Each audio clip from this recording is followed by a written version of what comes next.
If you ever tried animating something, it's likely that you've animated balls. I know I've animated my fair share of them. But today, I'm going to challenge myself at animating some balls with a twist. Balls with a twist? What the? Euphemisms aside, today we are going to animate a ball bounce animation at 10 seconds, 1 minute, 10 minutes, and finally 1 hour. So let's get started and jump into Rough Animator and start our 10-second animation. Our first ball bounce animation with a whopping 10 seconds on the clock. Let's see what we can get done and start our timer in 3, 2, and go. Starting with a circle, stretch it down some more, little squash, goes up, up again, and then finally rests right there. Okay, so we got 7 frames of animation in 10 seconds. That's pretty good. But we will not know if it is pretty good until we press the play button. So let's check it out. Okay, you know what? I've seen worse. I've definitely seen better, but I've definitely seen worse. But I think we can improve this animation by adding 50 seconds. So let's go hop over to our 1 minute ball bounce animation. We have 1 minute on the clock, so we should see an animation that's 6 times better than the last one, if my math serves me right. So let's hop in and get this timer started in 3, 2, 1, go. All right, so I'm gonna start by zooming in on this a little bit. Okay, kind of the similar approach as last time, except we have a lot more time to be a little bit more precise with our drawings, starting with a little bit of a squash from the top, easing into a more extreme squash, even more extreme. I can already tell that this is going to be falling a little too quick. Let's do one of these weird little stretches here.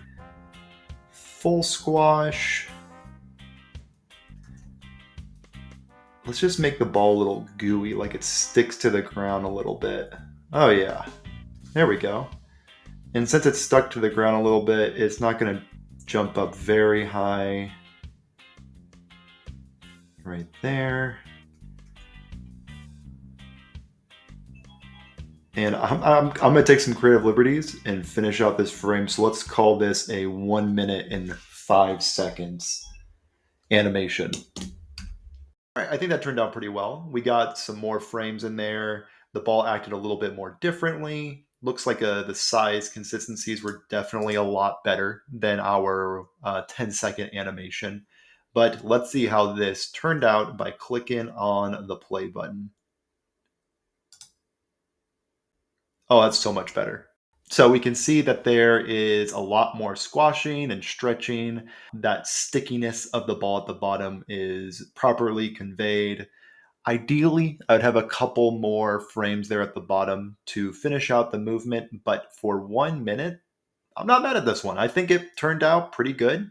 And I think with even more time, let's say 10 minutes, we can do even better. So let's go on over to our next animation for our 10-minute ball bounce. Compared to our 2 previous animations, we have a lot of time to work with here. Going into this animation, I had a loose idea that I wanted to animate a cannon shooting a ball, but other than that, I'm going in relatively blind. And I hate to spoil the ending, but I gotta be honest with you guys, this took a little bit more than 10 minutes. I went to 10 minutes and 30 seconds. And I wish I had good reasoning for taking that extra 30 seconds, but ultimately it came down to a last-minute decision to add an additional effect, and well, you'll see how that went. Right now we're making great time with the ball pretty much being done. So what's left is adding the squash and stretch of when the ball gets fired out of the cannon, flies through the air, hits the wall, and then collides back down with the ground. This process comes down to just some simple lasso tool work. When the ball is being fired out of the cannon, it's being distorted a lot, being really skinny and long. And then when it makes contact with the wall and the ground, it squashes, becomes flat. Right here is where I'm trying to figure out if I have time to add smoke to this cannon, and I decide to wing it and just go for it. And for being done in under a minute, I think it turned out pretty good. But was it worth being 30 seconds over the time limit? Nah, I'm not sure, but I'll let you guys be the judge of that as we check out the final product.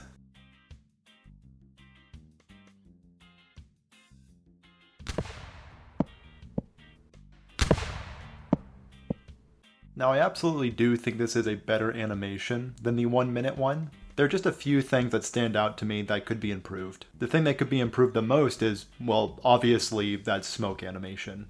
But outside of that very rushed effect, I think the movement of the ball could also use some work. It seems that it drops a little too soon at its apex and just kind of looks a little off to me. I'll need your guys' opinion on what's going on there, but I think I started to descend a little too early on that one. Okay, enough about this animation. Let's get started on the 1 hour. Okay, we finally made it to the 1 hour animation. I first want to say thank you for getting this far into the video. I very much appreciate it. And for those who just skimmed ahead and wanted to see the 1 hour animation, I appreciate you too. Now let's figure out what Garrett was doing when he was animating this. The previous 3 animations were, I'll be honest, kind of boring with being only black and white. So the main ball is rainbow color this time. Ooh. And what is a rainbow ball's natural enemy? A dark square, of course. It took a little longer than I was expecting to get the jiggle right of the dark square, but I think it came out pretty good. Just was a bit more of a time sink than what I was wanting. So coming up is, I would say, the most time consuming part of this animation. But with nearly 50 minutes on the clock, this should be no issue, and I may even have time for a little bit of an effect afterwards. A little bit of foreshadowing. So what makes this part so time consuming? Frankly, it's just animating 5 different ball bounces. But just 5 different ball bounces would be kind of boring, so I decided to add a little bit of that squash and stretching that we saw in the 10-minute animation as well. My more observant viewers may have noticed that I flipped the ball around, and that is because I placed the red ball on the wrong side of that square. The red was on the left side, so I flipped it but to the right so it would make more sense that it's bouncing to the right. Anyway, just wanted to point out that little oopsie daisy from Garrett. At this point, the process is pretty rinse repeatable. I do a little ball bounce, and then I go back and I add the squashing and stretching. Really, the only thing to look out for at this point is just making sure that the ball bounces make sense with each other. If a ball launches further in the air, the recoil on the ground should also be much greater. For example, the green ball flew so high it went off screen, so the recoil should be much greater than the red ones. But now that I'm watching this back, I think I could have exaggerated that recoil even more for the green one. And this is exactly why I like these challenges. Even though I feel like I have all the time in the world to execute on this idea, I'm finding these small things here and there that will only make me better moving forward. So I'm hoping at least a few people, after watching this video, try their hand at making a ball bounce, even if you've made 1,000 of them in the past. So now around the 40-minute mark, we're making pretty great time. All that's left to do is animate that final pink ball. So at this point, I'm kind of wondering how I'm going to fill in that 20 minutes of free time. My first idea was to make this a looping animation with all of the colors coming back and forming that solid ball again at the end. I personally always really like looping animations because I find them very satisfying, but the only issue with making it a looping animation is I wasn't really sure what to do with that box. So I decided to abandon that looping idea and instead go for a splatter effect. My idea here is to add a splatter effect at the beginning where the box crushes the big rainbow ball and then the tiny offshoots of color would then leave a trail of paint behind. The great thing about this effect is 1, you don't need to be very good at art, and 2, if you're in a big time crunch, let's say you have 10 minutes left to animate, you can be very sloppy and it'll still turn out looking at least halfway decent. At this point, I am wrapping up this animation, and unlike the 10-minute animation, I did not go over in time. I even had a few seconds to spare. We are about ready to show off the final product of this 1 hour, but before then, I want to thank you all for making it this far, and if you have any ideas for any future 10 seconds versus 1 hour animation challenge videos, please let me know, and I may even do a video about your idea.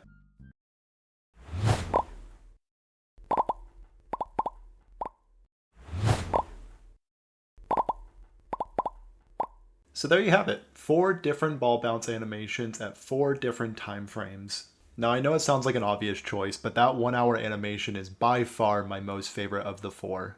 I think adding the additional element of that paint splatter was a great idea, and the different colors makes it a lot more captivating. If I could redo one of the animations again, it would be that 10-minute animation.